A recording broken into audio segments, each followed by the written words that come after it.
जिन्होंने प्रकट किया वो हरिदास जी हैं 500 साल पहले। तो हरिदास जी कौन है? साक्षात ललिता सखी के अवतार हैं हरिदास जी। और राधा वल्लभ जी को जिनने प्रकट किया वो है हरिवंश जी, वो साक्षात विशाखा सखी के अवतार। तो हरिदास जी, उनके एक चेले ने उनको इत्र की शीशी भेंट करी, बड़ी महंगी।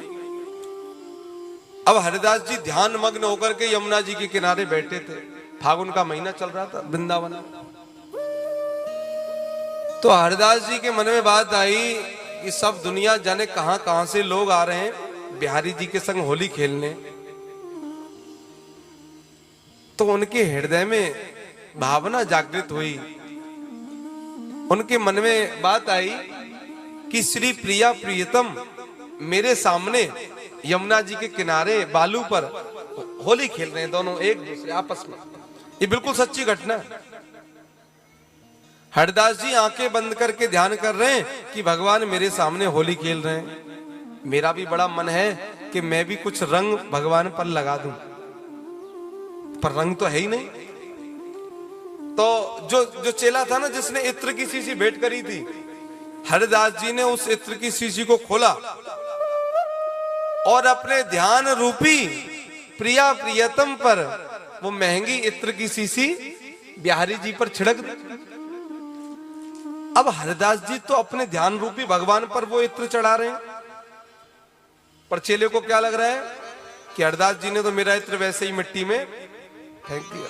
देखा इतना महंगा इत्र लेके आया था कन्नौज से। तो चेला उदास हो गया, बोले हरिदास जी ने तो मिट्टी मिला दी। 1-2 घंटे तक हरिदास जी आंखें बंद करके भगवान से होली खेलते रहे। 1-2 घंटे बाद जब उन्होंने आंख खोले तो देखा कि चेला बड़ा उदास है। उनको ध्यान आ रहे राम राम राम, इसकी शीशी थी जो मैंने भगवान पर चढ़ाई, पर इसको लग रहा है कि हरिदास जी ने तो मिट्टी में फेंक दी। तो हरिदास जी उसके मन की भावना को समझ गए और चेले का हाथ पकड़ा और यमुना जी से सीधे उसको बिहारी जी के मंदिर में ले गए।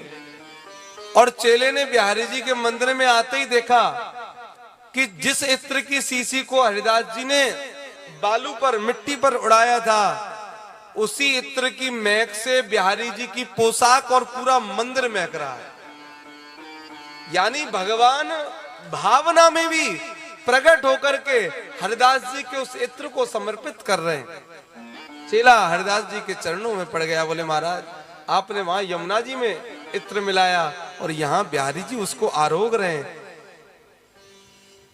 क्यों? क्योंकि भावना में ही कृष्ण प्रकट हो रहे हैं। गोपियों की क्या दशा है? गोपी यही तो कहती हैं कि दुनिया के तो ध्यान में नहीं आता और हमारे ध्यान से नहीं जाता। कैसी बड़ी विडंबना है, हमारे कभी ध्यान से जाते ही नहीं करेंगे।